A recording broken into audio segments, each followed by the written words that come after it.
Assalamualaikum warahmatullahi wabarakatuh. Al-Fatihah ila hadratin Nabi Mustafa Rasulullah wa ala alihi wa azwajihi wa dhurriyyatihi wa ahli baitihi was sahabati wal qurabati wat tabi'in. Summa ila al-musannaf nafa'ana bihi. Al-Fatihah. Bismillahirrahmanirrahim. Ar-Rahmanir Rahim. Maliki yaumiddin. Bismillahirrahmanirrahim. Wa taba'ad 'anil luqu'i fi madhalimil ibadi. Jauhilah dari terpelosok fi madhalimil ibadi, pada perbuatan menzalimi orang lain, mutlakan secara mutlak. Li'annahu diwanun la yatrukuhullahu ta'ala, karena sesungguhnya perbuatan menzalimi orang lain itu diwanun, catatan, arsip, la yatrukuhullahu ta'ala, yang tidak akan dibiarkan oleh Allah subhanahu wa ta'ala. Wa amma dhulmul abdi li nafsihi birtikabil ma'asi duna syirki billahi ta'ala. Wa amma dhulmul abdi, adapun kedaliman seseorang, li nafsihi, pada dirinya sendiri, birtikabil ma'asi, dengan melakukan suatu maksiat, duna syirki billahi ta'ala, bukan maksiat berupa syirik kepada Allah subhanahu wa ta'ala. Wa in kana huwa yarji'u ila dhulmin nafsi aidan, walaupun syirik kepada Allah subhanahu wa ta'ala itu termasuk kedaliman yang kembali kepada diri sendiri. Fa innahu diwanun la ya'ba'ul haqqu ta'ala bihi yughfaru bitaubati.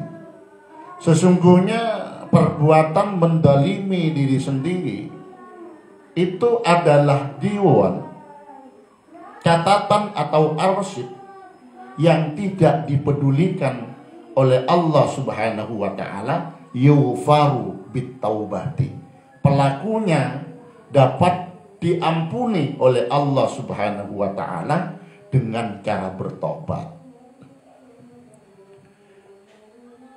Kalau kezaliman itu berhubungan dengan dirinya sendiri, seperti melakukan satu maksiat selain syirik kepada Allah subhanahu wa ta'ala, maka itu akan diampuni oleh Allah jika pelakunya meminta ampun dengan cara bertobat kepada Allah subhanahu wa ta'ala. Qala Sayyidi Aliul Khawas rahimahullahu ta'ala, Syekh Ali Al-Khawas berkata, madhalimul ibadi ala salasati aqsamin. Kedaliman terhadap orang lain terbagi 3 macam. Pertama, kismun yata'allaku bin nufusi, satu macam berhubungan dengan jiwa.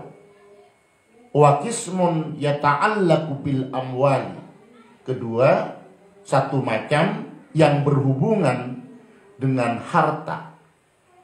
Wa kismun yata'allaku bil aghradi, yang ketiga, satu bagian yang berhubungan dengan kehormatan orang lain.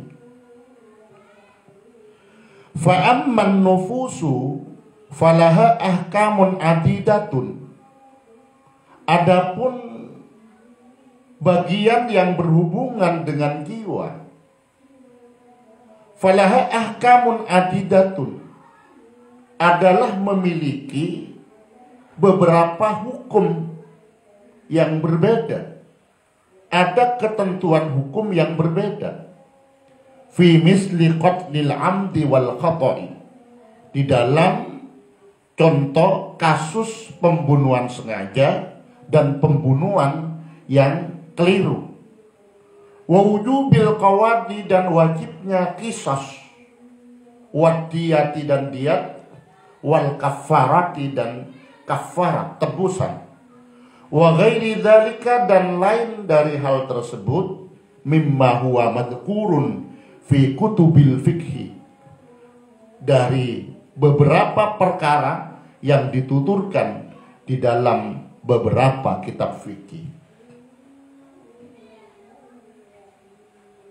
Di kezaliman terhadap orang lain yang berhubungan dengan jiwa, contohnya seperti pembunuhan sengaja atau keliru, itu ada ketentuan hukum yang berbeda. Misalnya adanya qisas, adanya diat, adanya tebusan dan lain sebagainya. Wa ammal amwalu, adapun kezaliman kepada orang lain yang berhubungan dengan harta benda, fa innahu la budda min raddiha, maka menjadi satu keharusan mengembalikan harta itu ilal madlumi, kepada orang yang dianiaya, orang yang dizalimi. Harta yang diambil dengan cara zalim itu wajib dikembalikan kepada pemiliknya. Au warisihi, atau dikembalikan kepada ahli warisnya jika pemiliknya sudah tidak ada atau meninggal dunia. Wa in ta'addara dzalika lam yabqa ghairu tasadduqi biha an sahibiha.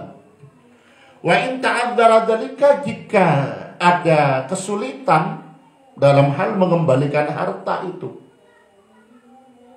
lam yabqa ghairu tasadduqi, maka tidak tersisa kecuali mensedekahkan harta itu an sahibiha, atas nama pemiliknya, ala madhabiman, berdasarkan madhab ulama ya radhalika, yang memiliki pendapat seperti itu.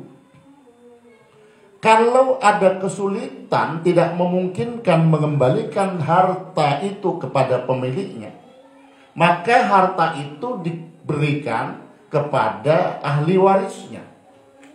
Jika juga ada kesulitan mengembalikan harta pada ahli warisnya, maka harta itu disedekahkan kepada orang lain atas nama pemilik daripada harta itu. Ini didasarkan kepada madhab ulama yang punya pendapat seperti itu.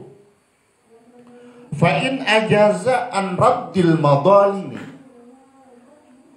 jika tidak mampu mengembalikan harta itu kepada pemiliknya, falyastaksir minal hasanati, maka hendaknya orang yang zalim, yang menganiaya itu memperbanyak melakukan kebaikan-kebaikan, allati yufi minha al-ghurama'a indal mizani, yang mana kelak kebaikan-kebaikan yang dilakukan oleh pelaku kezaliman itu bisa digunakan, yufi, bisa digunakan untuk menutupi, untuk membayar terhadap ghurama, kreditor, pemilik daripada harta itu, indal mizani, di mizan, ketika proses penimbangan amal manusia.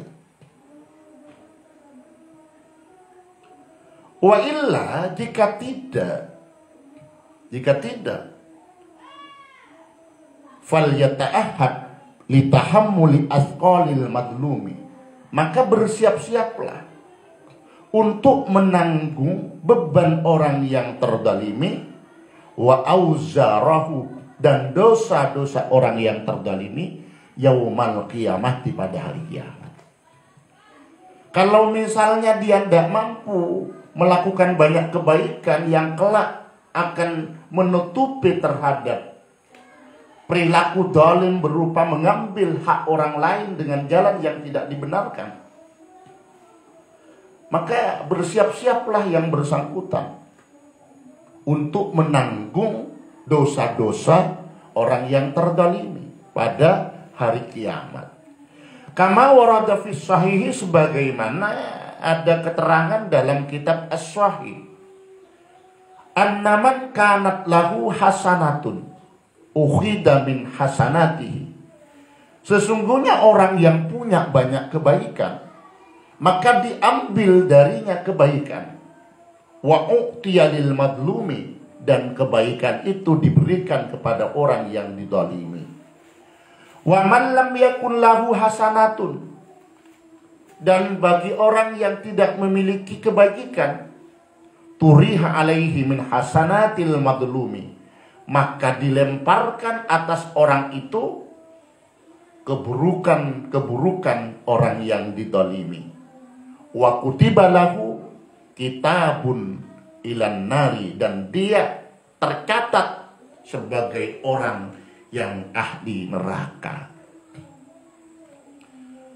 Pada satu waktu Rasulullah Shallallahu Alaihi Wasallam bertanya kepada para sahabat, apakah kamu tahu siapakah orang yang bangkrut itu? Sahabat menjawab, ya Rasul, yang dikatakan orang bangkrut itu orang yang tidak punya harta dan tidak memiliki uang. Rasulullah Shallallahu Alaihi Wasallam kemudian memberikan penjelasan bahwa orang bangkrut yang dimaksud oleh beliau kelak pada hari kiamat dari umat beliau adalah orang yang datang membawa pahala salat, membawa pahala zakat, membawa pahala sedekah, pahala haji, dan pahala-pahala yang lain. Tapi dia juga datang membawa dosa-dosa, kesalahan-kesalahan kepada orang lain. Pernah menyakiti orang lain, pernah menuduh zina orang lain, pernah melukai orang lain, bahkan membunuh orang lain, pernah menggunjing orang lain. Maka kebaikan dari orang itu diberikan kepada orang yang dizaliminya. Kalau kebaikannya sudah habis dibagi-bagikan, akan tetapi masih ada tuntutan dari orang lain, masih ada hal yang belum dibereskan, maka keburukan dari orang yang dizalimi itu diberikan kepada yang bersangkutan. Amal kebajikan yang banyak habis semua dibagi-bagikan untuk menebus kesalahan-kesalahannya. Kemudian keburukan-keburukan orang yang terzalimi, yang tidak kebagian kebaikannya itu, keburukannya diberikan kepada orang itu. Itulah yang dikatakan orang bangkrut. Selanjutnya ia dilemparkan ke tengah-tengah kobaran api neraka. Itulah orang yang bangkrut. Makanya hati-hati. Wa ammal agharatu, adapun kehormatan, mendolimi orang lain hubungannya dengan kehormatannya. Faqad dzakara ba'dul muhaqqiqil a'immati fiha, maka sebagian ulama yang ahli hakikat menuturkan tentang persoalan agharat, tentang persoalan kehormatan itu tafsilan hasan dengan perincian yang sangat bagus. La'allahu ahwatul ujuhi fi hadal babi, barangkali paling berhati-hatinya jalan yang paling hati-hati fi hadal babi dalam masalah ini, wa huwa annatil kal madlamata in kanat ghibatan aw namimatan fala yakhlul amru fiha min ahadi halaini. Wa huwa annatil kal madlamata, jalan yang paling hati-hati itu adalah bahwa kezaliman itu ingkanat ghibatan jika berupa ghibah menggunjing orang lain, au namimatan atau berupa perbuatan mengadu domba, fala yakhlu al-amru fiha, maka persoalan ini tidak akan lepas min ahadi halaini, dari salah satu dua keadaan. Imma antakuna kad balagat al-madluma, ada kalanya perbuatan zalim itu sudah sampai al-madluma kepada orang yang dizalimi, sudah terdengar oleh orang yang dizalimi. Aulam tabluku, atau ada kalanya belum sampai kepada pihak yang dizalimi. Nah, maka ketentuannya fa in balagat, apabila perbuatan zalim itu seperti ghibah, menggunjing, mengadu domba sudah sampai kepada yang bersangkutan, ta'ayyana at-tahallulu minha, maka satu kewajiban tersendiri untuk meminta kehalalan dari orang yang dizalimi atas perbuatan zalim yang dilakukan. Minta kehalalan kepada yang bersangkutan, minta ridhonya, minta sporana. Wa illam tablughu, apabila perbuatan zalim itu tidak sampai kepada orang yang dizalimi, karena tablighuha lahu adan jadidan, maka menyampaikannya tidak perlu, karena menyampaikannya itu akan menimbulkan persoalan baru, menimbulkan risiko baru. Fayurisu minal hikti wang kita ilmawaddati wa nahwi dzalika ma huwa as'abu min tilkal madlamati. Maka timbul sebab menyampaikan kezaliman yang belum terdengar oleh yang bersangkutan itu rasa dengki, rasa marah, memutus tali kasih.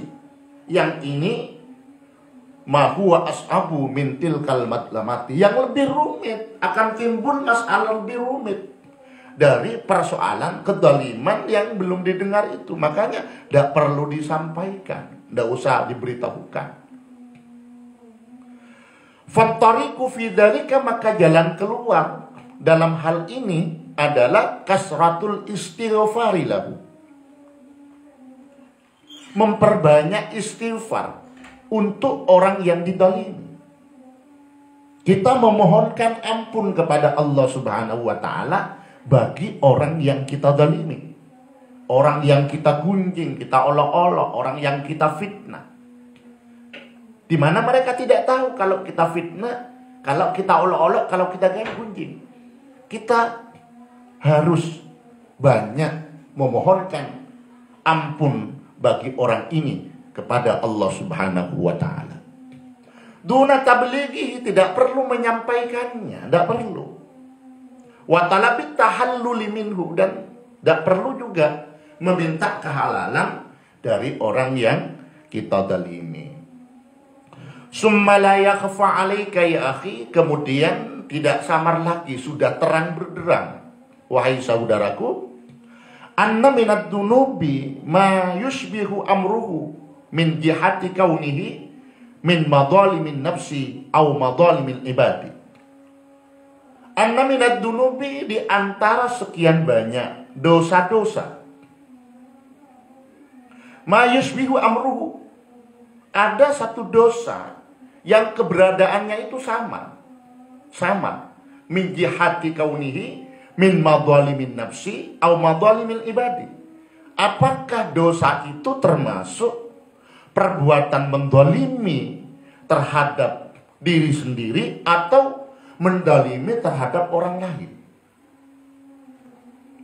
Kazina, contohnya seperti zina, wal liwati, dan liwat, yaitu homoseksual, sodomi, masalah umpamanya.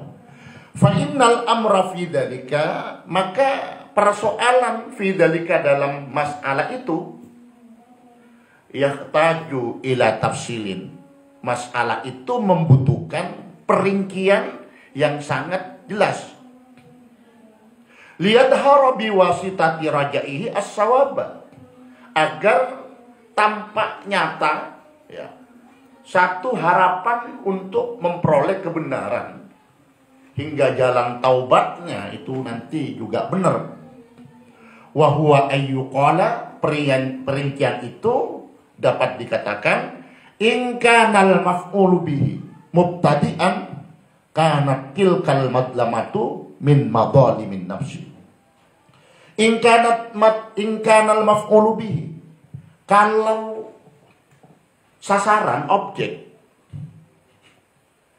ini tidak bisa kita jadi anggap korban ya, tidak bisa kita anggap korban. Objek dari perbuatan zina itu, berarti kalau objek ya itu perempuannya. Jika perempuannya mubtadi'an, dia yang memulai duluan, dia yang menggoda, dia yang merayu, bahkan dia yang memerkasa terhadap laki-lakinya. Kanat tilkal madlamatu min madhalimin nafsi, maka kedoliman itu termasuk perbuatan mendolimi terhadap diri sendiri. Kalau ini perempuan yang memulai duluan. Wa in kanal fa'ilu kat rawadahu wa awadahu, jika pelaku, dalam hal ini ya laki-laki kalau zina pelaku, kat rawadahu, sungguh telah melakukan perbuatan menggoda, memikatnya terhadap maf'ul bi, terhadap objek, wa awadu, dan dia melakukan berkali-kali perbuatan itu dengan maf'ul bi, dengan objek. Wa kana dzalika min madhalimil ibadi, maka hal tersebut termasuk perbuatan mendolimi orang lain as-sa'abati, yang sangat rumit, yang sangat rumit. Ini persoalan sangat rumit. Li'annahu, kenapa dikatakan perbuatan sangat rumit? Dalam arti banyak masalahnya, banyak risikonya. Li'annahu adza tilkas surata, karena dia menyakiti dalam contoh itu ya, wa qaharaha, dia yang memaksa terhadap perempuan itu, wajarraha, dan menarik perempuan itu ilal maksiati, kepada perbuatan maksiat. Wa man sanna sunnatan sayyi'atan kana 'alaiha wizruha wa wizru man amila biha ila yaumil qiyamati. Ada satu hadis yang mengatakan wa man sanna, dan barang siapa memberikan contoh perbuatan yang buruk, sunnatan sayyi'atan, kana alaihi wizruha, maka dia mendapatkan dosanya sendiri. Wa wizru man amila biha, dan dia dapat lagi dosa dari orang yang melakukan terhadap perbuatan buruk yang ia contohkan, ila yaumil kiamati, sampai hari kiamat. Orang yang membuat tradisi buruk, membuat budaya buruk, dia dapat dosa besar. Dan dia dapat dosa dari orang yang melakukan terhadap tradisi atau budaya buruk itu sampai hari kiamat. Ini yang dikatakan dengan istilah dosa jariyah. Bukan hanya ada amal jariyah, tapi dosa jariyah juga ada. Wa'idan, dan pula fa'innau, sesungguhnya pelaku hataka irdiha, dia telah merobek, mengoyak terhadap kehormatan perempuan yang dizinai. Wa ada ahlaha, dan menyakiti terhadap keluarga besarnya perempuan itu. Wa hamalahum al-'ar, dan dia juga mengantarkan diri perempuan dan keluarga besarnya pada keadaan hina, malu, wa ghaira dzalika, dan lain hal tersebut. Tambihun, satu peringatan. Al-a'radu asyaddu minal amwali. Kehormatan itu lebih berat masalahnya minal amwali ketimbang harta benda. Lebih berat. Qalal ulama'u, berkata para ulama, lau anna sakhsan akhadha mala sakhsin.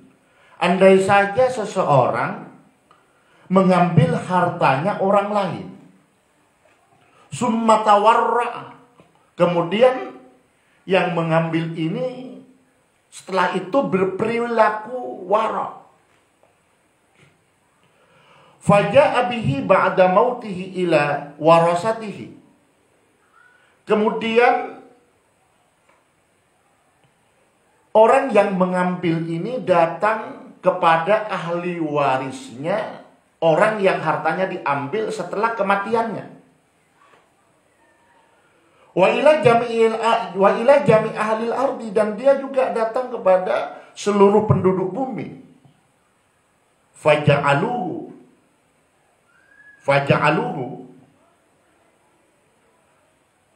lalu orang itu, mereka itu, ya ahli warisnya dan orang-orang lain itu menganggap atau memberikan harta itu, menjadikan harta itu fihilin, dalam harta yang halal. Maka nafi hilin, selama harta itu halal. Artinya apa? Ahli warisnya sudah menghalalkan terhadap harta itu, maka harta itu hukumnya menjadi halal. Atau yang bersangkutan sudah menyerahkan harta yang diambilnya dari leluhurnya, itu diberikan kepada ahli warisnya. Ahli warisnya lalu memaafkannya, maka sudah selesai masalahnya. Fa'irdul mu'mini, sedangkan kehormatan orang mukmin asyaddu min malihi, adalah lebih berat ketimbang hartanya. Artinya apa? Kalau berkaitan dengan masalah kehormatan, tidak bisa begitu-begitu caranya. Dengan cara mengembalikan pada ahli warisnya, lalu ahli warisnya memberikan maaf atau memberikan kehalalan, sudah selesai masalah. Tidak demikian jika berkaitan dengan masalah kehormatan orang lain. Wa min kalami Syaihi Abil Mawahib Asy-Syadili rahimahullahu ta'ala, dari pendapat Syekh Abi Mawahib Asy-Syadili rahimahullahu ta'ala, beliau memiliki satu ungkapan, mimma yukiful murida anit tarakki uku'uhu fi gibati ahadin minal muslimina. Mimma yukifu al murida, termasuk perkara yang dapat menghentikan laju gerak seorang murid, dapat menjadi batu sandungan penghalang terhadap seorang murid. Anit taraki, dari naik ke makam yang lebih tinggi, naik pada derajat yang lebih tinggi, adalah wuku'uhu fi gibati ahadin. Dia itu melakukan perbuatan gibah, menggunjing salah seorang minal muslimina, dari orang muslim.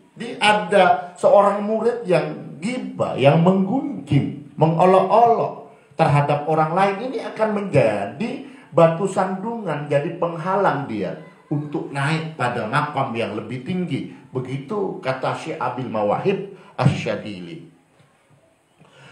Wa man betuliya biuqihi fi dzalika, barang siapa di antara murid atau kita misalnya diuji oleh Allah Subhanahu wa taala, terpelosok biuqihi, terpelosok fi dzalika, pada perbuatan menggunjing orang lain, mengolok-olok orang lain, menghina orang lain, falyaqra al-Fatihah, maka bacalah surat Al-Fatihah, wa surat Al-Ikhlas, dan surat Al-Ikhlas, kulhu, wal muawwidataini, dan qul a'udzu birabbil falaq, qul a'udzu birabbin nas. Itu agar dibaca. Wa yaj'al sawabahunna fi sihafin fi sihafi dalika sahsi. Dan jadikanlah pahala bacaan-bacaan itu fi sihafi tilka sahsi, ada pada lembaran-lembaran orang itu. Artinya apa? Jika kita melakukan perbuatan mengolok-olok, menggunjing orang lain, ghibah atas orang lain, maka hendaknya kita memperbanyak baca suratul Fatihah, surat Al-Ikhlas, Qul a'udzu birabbil falaq, Qul a'udzu birabbin nas. Pahala bacaan itu dihadiahkan kepada orang yang kita olok-olok, orang yang kita gunjing. Fa inni ra'aitu Rasulullah sallallahu alaihi wasallam fil manami. Karena kata beliau, Syekh Abil Mawahib Asy-Syadili rahimahullahu taala, aku bermimpi bertemu Rasulullah sallallahu alaihi wasallam di waktu tidur. Wa akhbarani bidzalika. Beliau mengabarkan kepadaku tentang hal itu. Tentang hal itu apa? Ya, keharusan membaca Al-Fatihah, surat Al-Ikhlas, Qul a'udzu birabbil falaq dan Qul a'udzu nas. Kemudian pahalanya dihadiahkan kepada orang yang kita dalimi. Wa qala, selanjutnya beliau Rasulullah sallallahu alaihi wasallam bersabda, innal ghibata was-sawaba yaqifani baina yadayillah ta'ala. Sesungguhnya ghibah, menggunjing orang lain, wasawaba dan pahala dari amal kebajikan kita, dari ibadah kita, yaqifani baina yadayillahi ta'ala.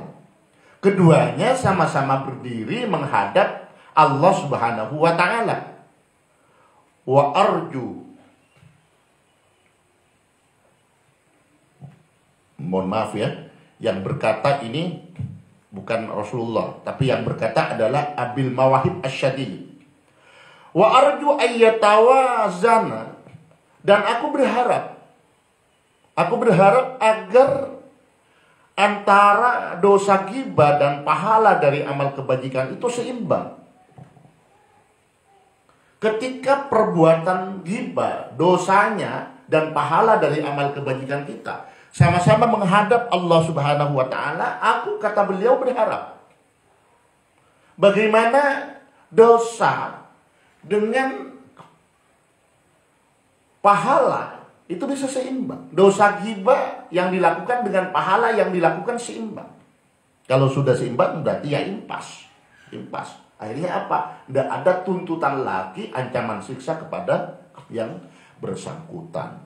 Fa'lam dalika ya akhi, fa'lam, ketahuilah hal tersebut ya akhi, wahai saudaraku. Semoga bermanfaat. Atas kehilafan mohon maaf yang besar-besarnya. Al-Fatihah. Bismillahirrahmanirrahim. Ar-Rahmanirrahim. Iyyaka na'budu wa iyyaka nasta'in. Assalamualaikum warahmatullahi wabarakatuh.